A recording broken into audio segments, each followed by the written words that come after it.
Hey, it's Vaughn. I'm just going to do a really quick video to take a look at this little trailer for Season 9, Title Update 15 of The Division 2.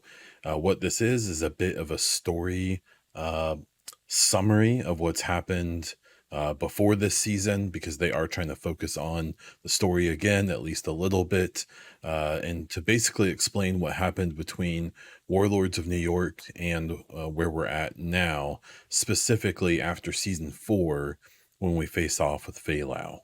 So I'm going to start this up and I'll stop it to give my commentary or thoughts.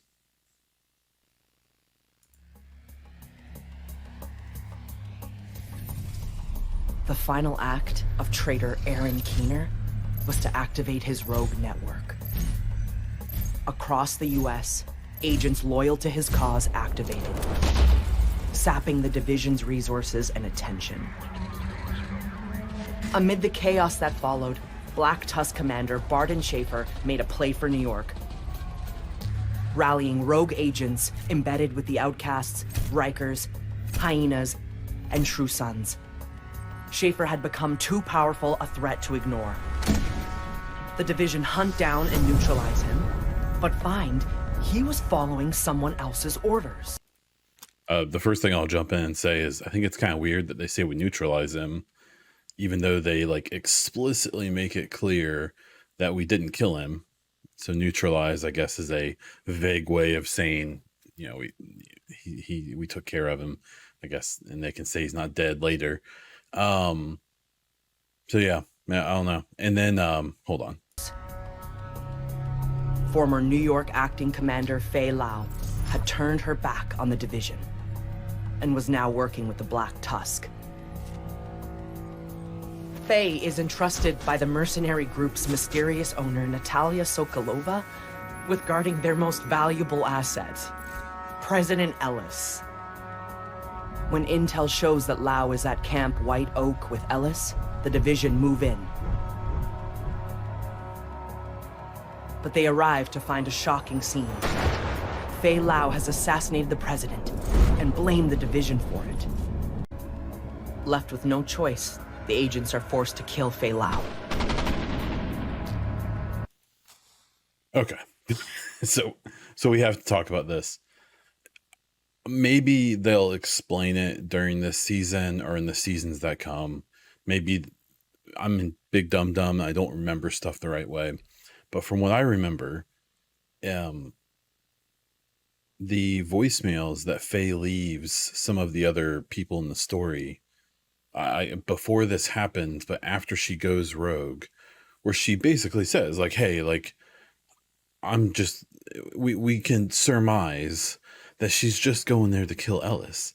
And I assume the idea is that she will kill Ellis, which will trigger the division to fall under the control of the next person in line, who we don't know who that is. I don't think they've ever said. I would have to look at the real life line of who would be next in power. I'm about 99% willing to bet that whoever is next in line behind Ellis is probably hasn't been named in the game, and the actual person in the game could be dead because the virus killed a lot of people. And I really hope they do something to explain to us why after she killed him, Ellis, she then fought us. Because in that mission, from what I remember, she basically says like, stop following me. I'm not really a traitor. And then we kind of keep following her. And then so she wants to fight us and then she dies. But you would think that there would be some like, I'll give up, I'll surrender. And now that Yannick has disproved my theory that cinematic scene from the trailer for season 4 was actually something that was supposed to be in the game and then wasn't, he has confirmed that it was just the people who make the trailers made something that looked cool, which is a bummer because I think my idea is better. They're going to have to explain why Faye couldn't just say, I was helping. And even if story wise, we're like suspicious of her, that maybe we wouldn't kill this like essential figure in the game or slash in the world, this person in this organization, that we wouldn't just murder her because I don't know. I don't. We'll finish. Nobody felt her betrayal and her loss harder than Kelso. Why had her former comrade turned her back on the division? What was her mission?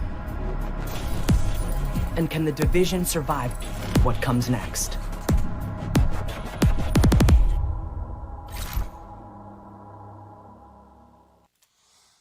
So yeah, so I mean, it kind of implies that like we're gonna have to find out why she betrayed, but like it seems obvious. It seems like she knew Ellis had to die because.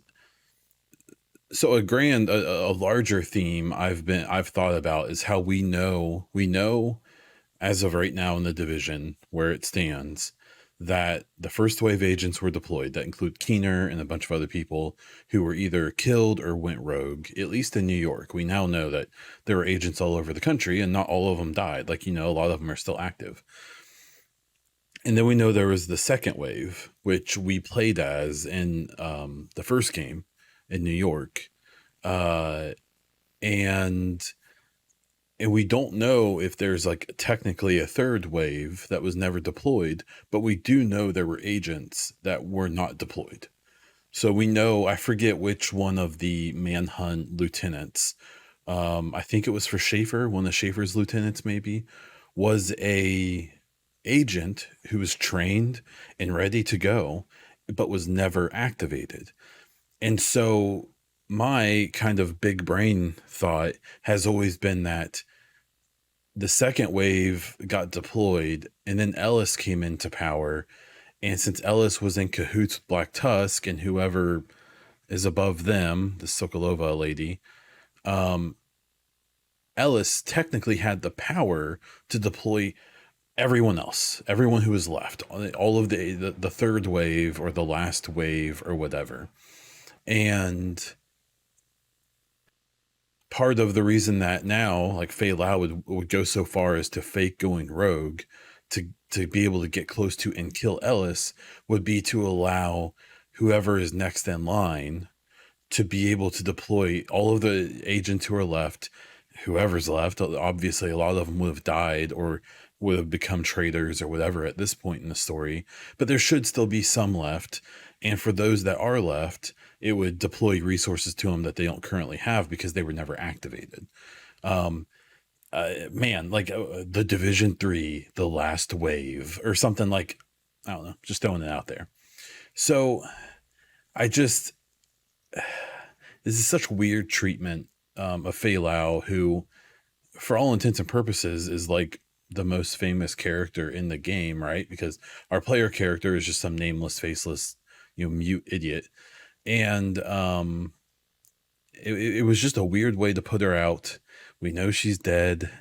It seems like they're trying to really make sure that people know that Keener is dead too. He's not going to get the miraculous Hornet revival. I'm curious to see what's going to come of it. Honestly, I'm excited to play the story and get some little tidbits in the voicemails and all of that stuff.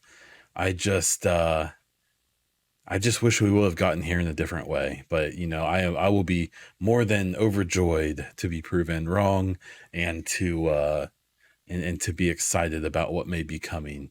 And I think that there will be some cool stuff coming. So even if you aren't super pumped to grind the game out 1,000 hours a week, even with all this new content, I still think that for those of us, and this is probably where I fall, having a couple hours of content a week to do with these manhunts that reveals some cool new story, that gives us some new gear and some stuff we can mess around with while we play other games as well. I'm excited for this, and I do plan on playing it tomorrow. I will probably be streaming this tomorrow night after the little one goes down for bed, the new season and all of that. So if not tomorrow, it'll be Saturday morning. So check me out at twitch.tv/BondDiesel. And check me out on Twitter at BondDiesel.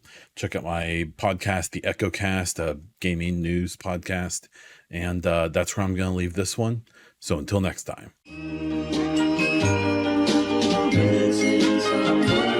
missing someone.